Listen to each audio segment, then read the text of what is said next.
JWH, as we left the show last night, they were challenging that grade 2 3-week suspension and they lost. So he will miss 4 matches, Jared, which leaves him out of the game for 6 weeks with 2 byes for the Roosters to be served in that period. So it's a long period of time for Jared to be out. Did he deserve this? Well, the Roosters are fuming. They're adamant that they'll never go down to NRL Judiciary headquarters and try and contest a case again. They claim it's an injustice.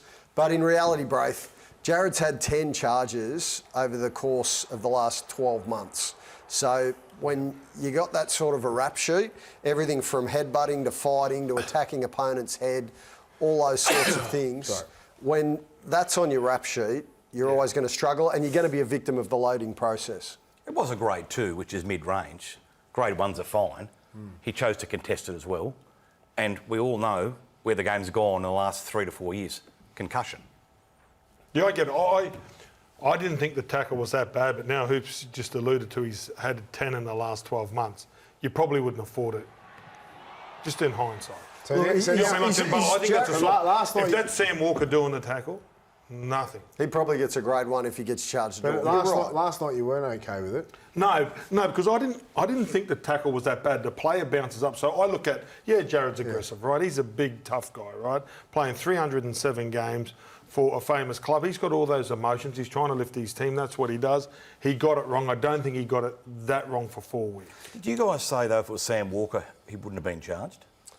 I think if it was Sam Walker, there's every likelihood that he might not have been charged. So there's a suggestion then that you're saying that the match review committee is looking at the player rather than the incident. Well, of course, when you got a rap sheet, he's had 37 charges, Bulldog, over the course of over the course of a 17-season career. And this, I love Jared as a player. He's an out-and-out champion, and he does red line. He plays on the edge. You have to as a front rower. But if you do get it wrong and you have got a long rap sheet like he has, well, this is the risk that you take. Because if you're going to go to the judiciary and you're going to roll the dice, you could end up with a fair stint. Sam Walker probably wouldn't have done it, right? But if you're saying if that was Sam Walker who did the same shot and the Dragons player got straight up, I reckon it's a grade 1.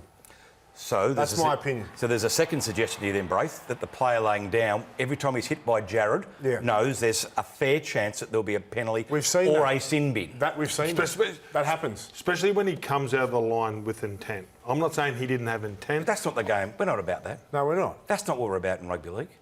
To lay down just because it's Jared Waerea-Hargreaves. But the kid didn't. He jumped he got straight up. That's my point, though, is that if it was Sam Walker and the player reacted exactly how this player did, get straight up, he didn't even flinch, then I don't think it's a grade 2. I think it does come into play whether it should or it shouldn't. I mean, the force at which he comes in there gets him, right? Because I don't think the contact was that severe, but because he came in a little reckless and the way that Jared does come in, it doesn't help him, right? And his record at all. Do we have a problem though with the loading? Is there a problem with the system if Jared's getting, even with priors, is there a problem that he's getting 4 weeks for this? I think it's a problem with the grading, not so much the loading. Because if you're a repeat offender, you got to pay a certain price. You can't just keep on going out there and doing the same, incidents and not get punished. I actually thought it was probably a grade 1. They did try to reduce the impact last year, like the end of last year, Hoops, in terms of the impact repeat offenders are having. So they're aware of the issue, but when it comes to Jared, with that rap sheet he's got, there's no wriggle room with Jared. That's the problem. He's a victim of his reputation, right? Yeah. So when you're going to sail close to the edge the way that he does, if you get it wrong, you run the risk. The thing with loading is, if you have a clean record for 12 months, right, so you don't have any charges against you, which, Gordy, I'm sure you would have had a clean sheet like that plenty of times, then it resets and you don't have any loading, right? No. But in Jared's case, he's had 10 charges in a tick over 12 months. And if I'm a Dragons fan, I go, well, hold on, he's a winger bringing the ball off his end. It's not a front rower charging at him. Right, he comes out of his line, he goes out of his way to put a shot on him. He deserves to get suspended. If you're a Dragons fan, do you think that? Yeah, possibly, yeah. I don't think the Roosters were confident heading in. I also think that with the squad they've got, and Lenu playing the way that he is, and the rest of their pack performing the way they are, they thought, it was worth the risk. And really, I think it was. Although they weren't confident. I think they went for it, but I don't think they were really confident they were going to win. Well, they reckon that because you're only allowed to use one comparable incident from recent times, right?